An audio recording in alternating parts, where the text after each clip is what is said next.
It's not fair! Yauwa jama'a ina muku kowa barka da isuwarsa wannan wurin. Mun haɗu nan ne domin kasuwanci. Mun ƙirƙiri wata annoba wadda za mu rinƙa samun miliyoyin dubbannin ɗaruruwa. Don haka haɗin kanku muke nema. Ya abun yake? Wannan annobar da muka ƙirƙira za mu saka ta ne a cikin jikin musoshi. Zai kasance kaf a duniya mu kaɗai ne mai maganinta. Haka ya yi gaskiya ku Yallaɓai amma kuma ta ne wannan cutar za ta shiga cikin gangan jikin mutum. Tunda a magana ka kace masa za a saka muna so mu sani shi bil'adama ya zai ɗauke ta kenan. Gaskiya ba tambaya mai kyau. Ga amsar tambayar ki. Yanzu zan so na sani masana cizo ko ba da cizo. Sosai ma kuwa tana cizo mana. Saboda haka ɗaukar wannan cutar ga bil'adama ya zama dole. Shigar ta a jiki ne zai sa mutum ya tashi ya nemi magani. Zama wannan cutar a cikin jikinka tsawon sati ɗaya ne. Idan baka tashi ka nemi magani ba za ta kashe ka Allah. Kuma wannan maganin zai hito ne daga hannu. Za mu bubbugo su da yawa don samun riba da kuma waraka. To gaskiya Allah bai wannan abin da ake so a yi ta'addanci ne kuma sannan babban zunubi ne. Yallaɓai kuma ka ce ita an maganin annoba. To ai shi na kuma ta kashe shi. Haka ne wannan allurar magani ce ko maka idan annobar ta shige ka ita kaɗai ce maganin ka idan kuma annobar ba ta shige ka ba kai amfani da ita. To tabbas za ta sheƙe ka. Assalamu alaikum jama'a barkamu da wannan lokacin. A yau din nan ne wata annoba ta sauko mana. Wannan cutar ana samun ta ne a cikin jikin mussa. Saboda haka jama'a a kiyaye kada ka bari mussa ta cije ka dan gudun samun matsala. Yayin da rahotanni ka zo mana wannan cutar ta babbazu a ko ina kuma zaka ɗauki wannan cutar ne idan haka bari mussa ka ta cije ka. Saboda haka jama'a masu musoshi ku kiyaye jikin ku dan gudun samun matsala. Inna lillahi. Wannan annobar ƙara yaduwa ɗaya take jama'a. Yanzu haka yadda rahotanni ka zo mana mutum tiriliyan 7 ya ɗauki wannan cutar. Ga wanda ya ɗauke ta sai ya maza ya garza asibitin bakin mugu domin a masa magani. Me za ka ce game da wannan lamarin? To ni mi zan cewa Allah kowa ya take ne ta yabi da magani.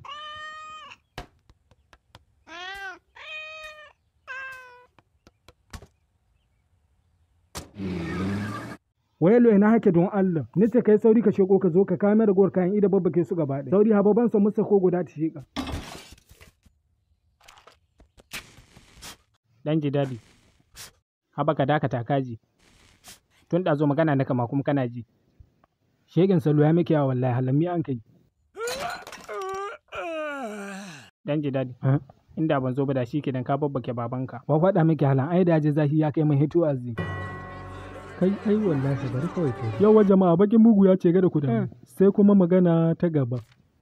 A cikin ku wane ne za a fara yamma magani? Yalla bai goya da gada to dai ko dai wane ne za a fara yamma? Bakin mugu ya ce sai ya biya miliyan 100 kacal kuɗin allura. Inna lillahi. Ba nan ce Allah ne na hita. Tsakanin da Allah wanda bai da su sai dai ban mu Allah ƙasa ta.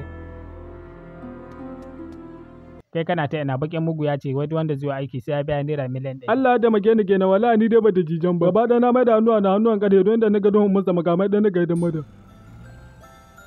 Wayyo Allah, wani yadda kudin sai asgida har na zo ke kawata. Ka mi asgida zado Allah gaba ni, ka saba dan shege ba sai zai.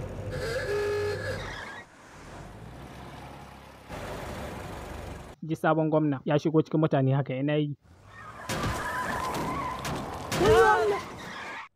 Idan da tashi hankali ba maganar lalama, kai likita ne, ina da tabbacin da ka san hakan. Uwa ce da 'ya'yanta dukansu ba su da lafiya, don waraka su dole ne a kwashi magani. Yalla bai bakin mugu kana ji, yaransa ba su da lafiya ya ce magani yake so ya duka. In ce madu allura miliyan guda take, amma ka ce an mai horashi ya bada 500 ga allura guda kaji. Uwa ce da 'ya'yanta dukansu ba su da lafiya, mijin nata zai iya mai da ƙasa zuwa jini, ya kusa gajiya da rike muku bakin kada. La ilaha illallah, Allah bai ga allurorin, gaba da mutane sun ce sun haye a baka. Idan kuka je a can, ku gaida min da baba da kakana. Shi kenan daɗa mutuwa dole ina da ban shi ya mutu na ji Allah ni dai ina da shan yayawata.